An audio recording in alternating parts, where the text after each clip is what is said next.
Hey everybody, it's Jennifer with Essential Oil Stories, back to create for you the channel I wish I had when I was first using essential oils for the very first time, because I did not know what to do with them.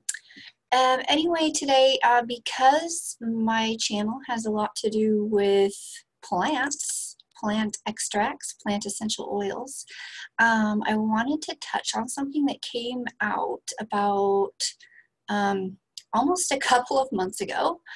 So I realized it's old news, but it wasn't really necessarily mainstream, I don't think. So maybe it will be some new news to you guys. And I kind of I have a confession. I was feeling a little self-righteous and thought this was hilarious, but it's not. It's not funny at all. Actually. So now that I have confessed my self-righteousness about that, I do want to touch on it, because with what with my profession, with teaching people alternatives, natural solutions for health benefits, people can kind of wonder what I stand for, and this is just unfortunately a good example to share about what that is. So I'm going to show you guys what I'm talking about. I realize this is a little bit of a different kind of structure than I normally do on my videos. I'm open to feedback on what you guys think about this kind of structure. Also, if I ever have any like audio problems that are annoying you guys, please let me know, because quality audio is important to me. Okay, so we're going to take a look at this article by the newamerican.com.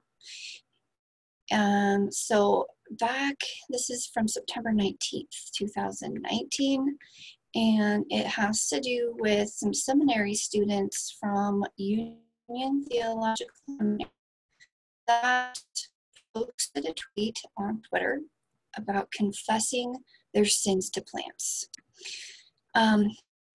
Yes, this actually happened. You can go to, I don't have Twitter, but you can go to Twitter and check it out if you'd like.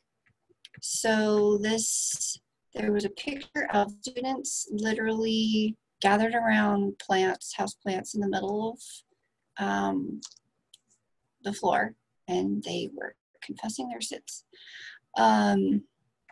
So let's see what it says. Okay, the tweet began, "Today in chapel we confessed to plants.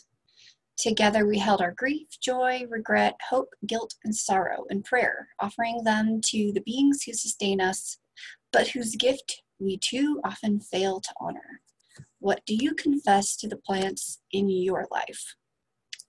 So I did think this was hilarious and ridiculous, and I do realize it is not. It's very unfortunate.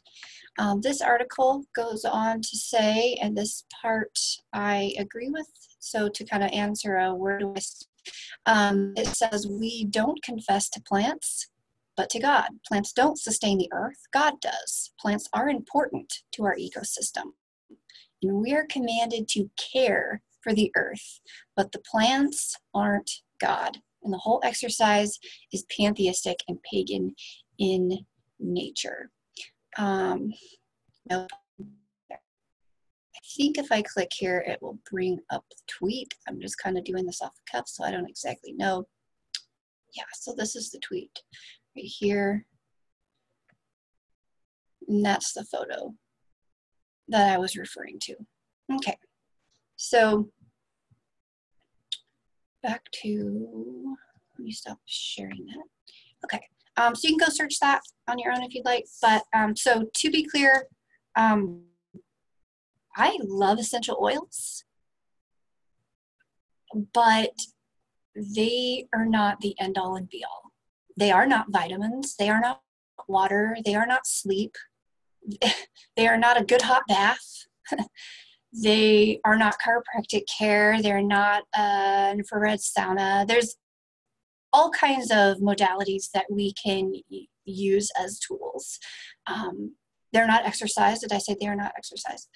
But I love essential oils.